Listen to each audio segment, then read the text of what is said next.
ازيكم يا حلوين؟ عاملين ايه؟ يا رب تكونوا بخير. كل سنة وانتوا طيبين يا حبايب قلبي. النهاردة بقى فطار 10 يوم رمضان. خلاص بقى كده عدى 10 ايام من رمضان. كل سنة وانتوا طيبين.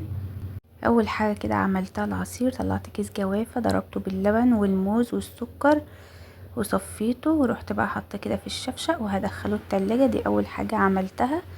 اول ما بدأت كده ادخل اجهز الفطار. تاني حاجة عملت السلطة، طماطم وخيار وشطة، حط عليها التوابل، ملح، كمون، كزبرة. وجهزت البطاطس هنا، قشرتها وقطعتها وحطيت عليها ملح وخل، وكده جاهزة بقى التحمير. جبت هنا البيض بتاعي غسلته، حطيته كده في الحلة واحط عليه مية وملح لما اجي اسلقه. وكده كان كل ده جاهز معايا. هبدأ بقى جهزت كده، غسلت نص كيلو رز ونقعته ربع ساعة. وبعد كده جبت الصينية او السرفيس بتاعي، حطيت فيه الرز. وهبدأ هنا بقى اجهز السمنة والزيت والقشطة. ما هو المعمر ما يحلاش الا بالقشطة، ما اعرفش اعمل معمر من غير قشطة. هنا بقى كده ضفت الملح وهبدأ انزل. ده كيلو لبن معايا حطيته كده.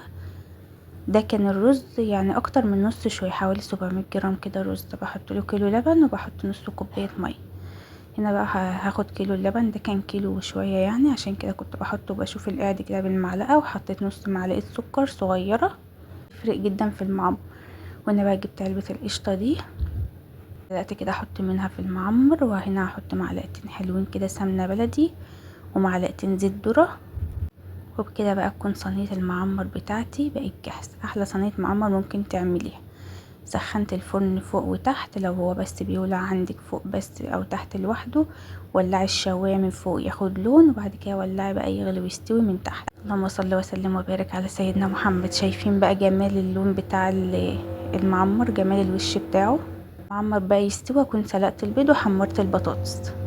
هنا بقى كنت حمرت البطاطس وسلقت البيض. مرضتش بقى اطول عليكم الفيديو.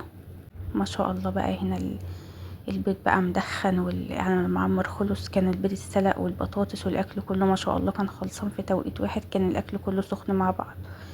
هنا بقى هبدأ بقى اصب العصير كده للولاد.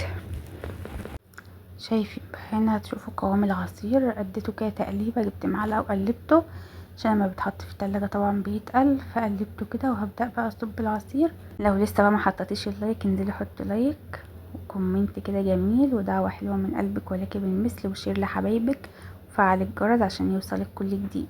مننساش طبعا نصلي على الرسول. اللهم صل وسلم وبارك على سيدنا محمد وعلى آله واصحابه اجمعين. مش متخيلة خلاص. وكنا لسه بنقول والله بعودة يا رمضان كلها خلاص 10 ايام، ونقول اهلا بالعيد. والله شهر من اجمل الشهور في السنة.